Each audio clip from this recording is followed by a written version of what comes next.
Assalamualaikum warahmatullahi wabarakatuh.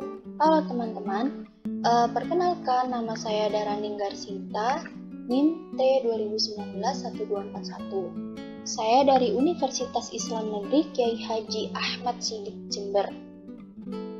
Di sini saya akan menjelaskan beberapa hal mengenai proposal penelitian tindakan kelas. Di sini saya mengambil judul yaitu penerapan pembelajaran melalui teori behaviorisme untuk meningkatkan kemampuan siswa dalam pemahaman konsep pembelajaran Al-Quran Hadis pada kelas 3 di Madrasah Ibtidaiyah Sunan Ampel Banyuwangi, tahun ajaran 2021-2022. Yang pertama kita akan membahas mengenai latar belakang atau pendahuluan. Nah, di latar belakang ini yaitu berisi awalan tentang proposal. Penelitian ini dibuat karena pendidikan pada masa sekarang yang kurang menanamkan karakter siswa dan moral etika pada peserta didik. Hal ini disebabkan karena perilaku yang tidak terkontrol akibat pergaulan dan pengaruh dari lingkungan sekitar. Kurangnya pendidikan seperti ini adalah hal yang sangat memprihatinkan yang membutuhkan perhatian dari kita semua, terutama penanggung jawab pendidikan. Karena etika dan moral merupakan hal yang sangat penting dalam dunia pendidikan. Lalu apa hubungannya dengan teori behavioristik? Hubungannya yaitu penggunaan teori belajar ini untuk memperhatikan pengembangan materi dan pemilihan materi serta mendesain pembelajaran yang akan memudahkan peserta didik dalam memahami pembelajaran. Kesuksesan suatu pembelajaran tidak dapat dilihat secara tekstual saja, akan tetapi dapat dilihat dari pola tingkah laku peserta didik tersebut. Selanjutnya membahas mengenai identifikasi masalah. Identifikasi masalah ini masuk dalam permasalahan. Sehabis latar belakang, kemudian yang kedua ada permasalahan yang dimana isinya ada identifikasi masalah. Identifikasi masalah ini membahas mengenai bagaimana yang sudah dijelaskan berdasarkan latar belakang masalah yang tadi. Kemudian ketidakberhasilan pembelajaran Al-Quran Hadis itu disebabkan oleh apa? Misalnya, kayak hasil belajar siswa masih rendah dalam pembelajaran ini. Kemudian siswa kurang bisa fokus dalam pelaksanaan pembelajaran Al-Quran Hadis.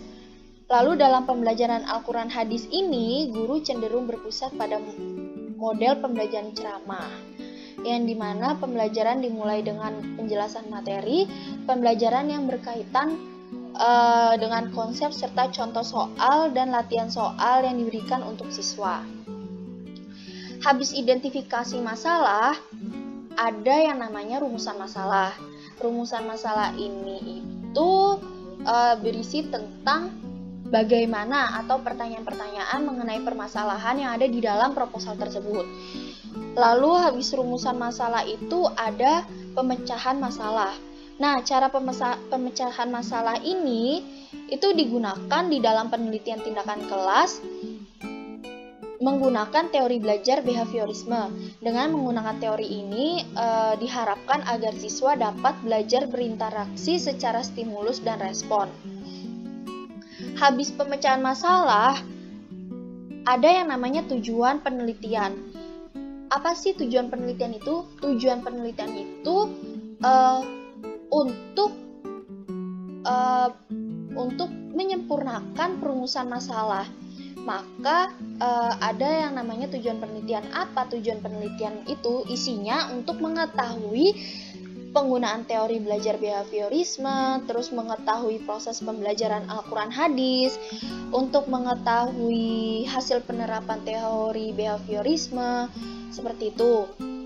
Lalu habis tujuan penelitian, ada yang namanya manfaat penelitian. Dalam manfaat ini tuh untuk apa? Agar peneliti tahu setelah tujuan. Di mana ada tujuan pasti ada manfaat. Makanya dalam proposal ini manfaat penelitian itu untuk apa? Misalnya kayak secara akademis dalam penelitian ini tuh diharapkan dapat membantu pengembangan ilmu pengetahuan khususnya pada mata pelajaran Al-Quran Hadis sendiri. Terus secara praktis hasil penelitian ini diharapkan dapat membantu praktek pengajaran pembelajaran Al-Quran Hadis.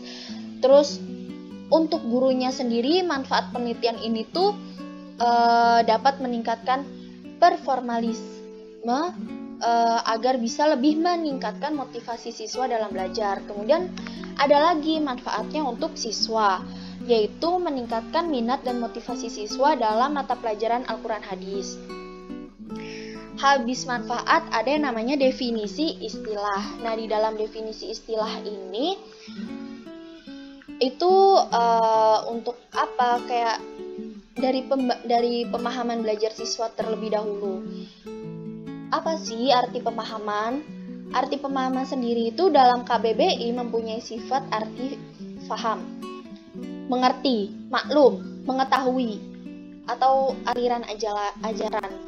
Nah, kalau pemahaman sendiri itu mempunyai arti proses pembuatan atau cara memahami. Terus abis ada pemahaman belajar siswa, yang kedua itu ada teori behaviorisme. Definisi istilah ini tentang mendefinisikan sesuatu yang ada di dalamnya, kayak pemahaman belajar siswa, lalu teori behaviorisme, terus pembelajaran Al-Quran Hadis, dan sebagainya. Nah, kita lanjut ke bab 2. Di bab 2 ini ada kajian pustaka. Nah, di dalam kajian pustaka tersebut ada yang pertama yaitu kajian terdahulu. Apa sih kajian terdahulu? Kajian terdahulu itu pembahasan terdahulu yang dimana di dalam proposal tersebut. Jadi untuk mendukung penelitian yang sedang dilakukan, maka penelitian ini mencari atau mengumpulkan beberapa penelitian. Jadi di dalam kajian terdahulu itu sudah ada kumpulan dari beberapa peneliti yang membuat penelitian. Jadi kita mengumpulkan beberapa penelitian yang sudah dibuat oleh beberapa peneliti, dikumpulkan untuk sebuah contoh atau kita observasi kembali. Lalu di kajian selanjutnya setelah kajian terdahulu ada yang namanya kajian teori. Nah, di kajian teori ini pemahaman siswa belajar. Jadi sama seperti kajian terdahulu, cuman ini kajian teori yang dimana pembahasannya mengenai teori-teori seperti pemahaman belajar siswa, terus ada pengertian pemahaman, lalu ada indikator pemahaman, tingkatan-tingkatan pemahaman. Itu seperti dari beberapa teori-teori atau ilmuwan-ilmuwan yang sudah memberikan pengertiannya. Lalu ada hipotesis tindakan. Nah, untuk hipotesis tindakan ini peneliti dengan menggunakan teori behaviorisme yang dapat meningkatkan hasil belajar maksimal siswa pada mata pelajaran Al-Quran Hadis ini. Itu hipotesis tindakan itu maksudnya itu kayak penelitian ini menggunakan teori apa, terus untuk apa, seperti apa, itu masuk ke dalam hipotesis tindakan. Kita lanjut kepada bab 3 yaitu metode penelitian. Di dalam metode penelitian ini ada yang pertama pendekatan dan jenis penelitian. Nah, pendekatan dan jenis penelitian ini merupakan kayak penelitian ini menggunakan pendekatan apa? Pendekatan kualitatif dan sesuai dengan jenis masalahnya. Lalu penelitian ini adalah penelitian jenis PTK, yaitu penelitian tindakan kelas. Lalu ada beberapa pengertian menurut para ahli tentang PTK sendiri. Kemudian secara etimologi itu ada 3 istilah yang berhubungan dengan penelitian tindakan kelas. Yang pertama penelitian adalah suatu proses pemecahan masalah yang dilakukan secara sistematis, empiris, dan terkontrol. Kemudian yang kedua, tindakan dapat diartikan sebagai perlakuan tertentu yang dilakukan oleh penelitian, yakni guru atau pengajar. Untuk yang ketiga, kelas menunjukkan pada tempat proses pembelajaran berlangsung. Nah, ini berarti PTK dilakukan di dalam kelas yang tindakan atau settingannya itu untuk kepentingan penelitian secara khusus. Nah, di dalam pendekatan dan jenis penelitian ini ada yang namanya lokasi, waktu, dan subjek penelitian. Lokasi penelitian ini penelitian tindakan kelas dilaksanakan di mana? Nah, kayak misalnya di Madrasah Ibtidaiyah, kelas 3 Banyuwangi. Waktu penelitiannya kapan? Waktu penelitiannya itu dilaksanakan pada semester ganjil, yaitu bulan November 2021 dengan 2 siklus.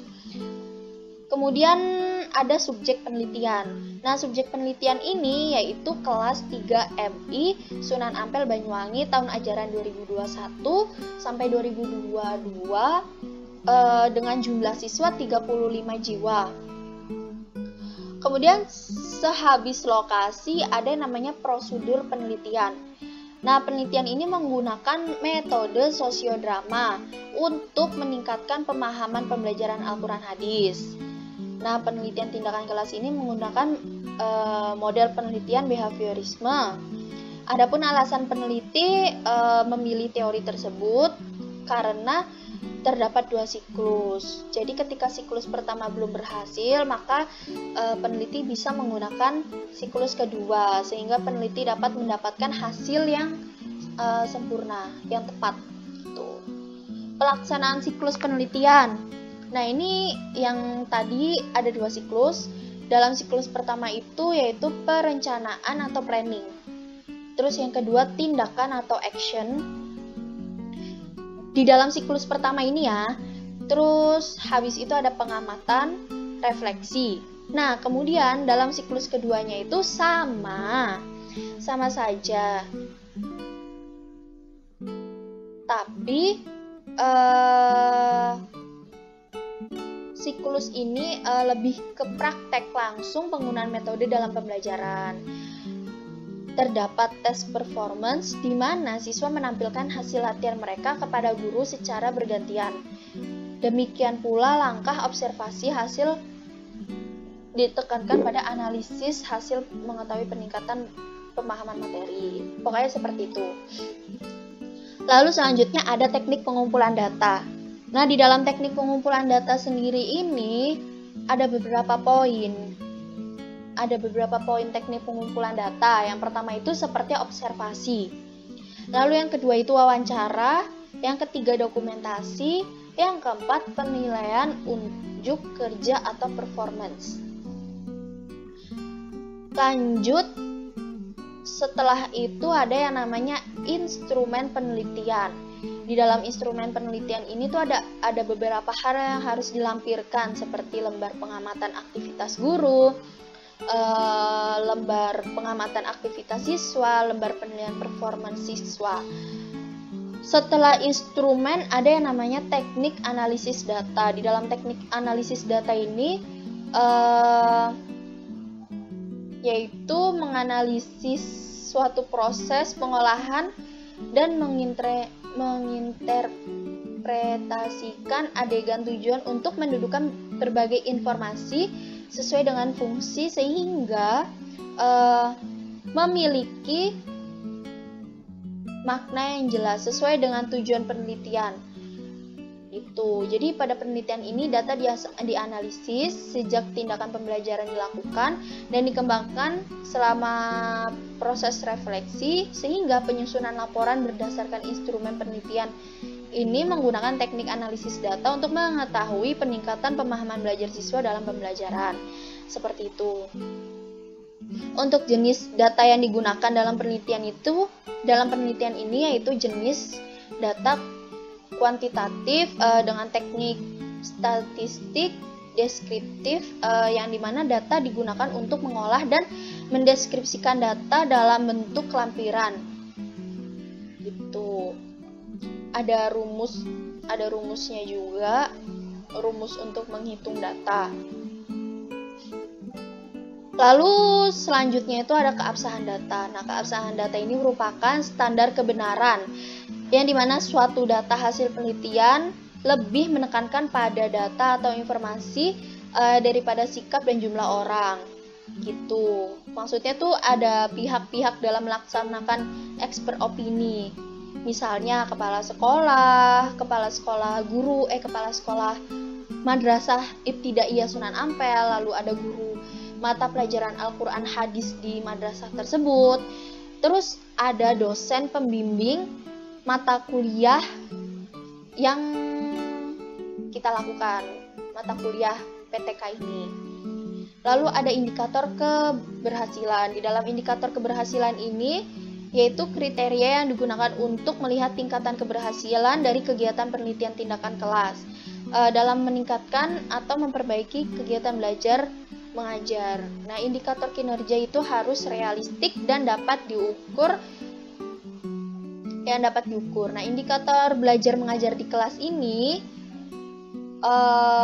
kinerjanya digunakan oleh peneliti, seperti kayak tingkat pemahaman belajar siswa itu meningkat, lalu minimal 80% dari jumlah siswa yang telah mencapai KKM 75, lalu nilai akhir atau aktivitas siswa guru itu kurang lebih itu 80 seperti itu.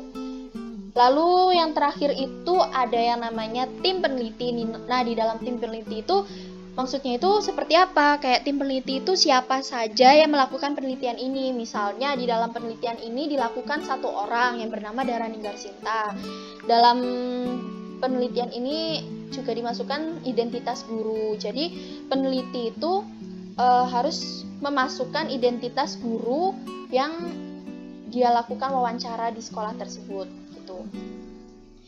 Jadi cukup sekian dari saya, mungkin kurang lebihnya mohon maaf. Terima kasih sudah mendengarkan sampai selesai. Saya masih belajar, jadi mohon bantuannya. Assalamualaikum warahmatullahi wabarakatuh.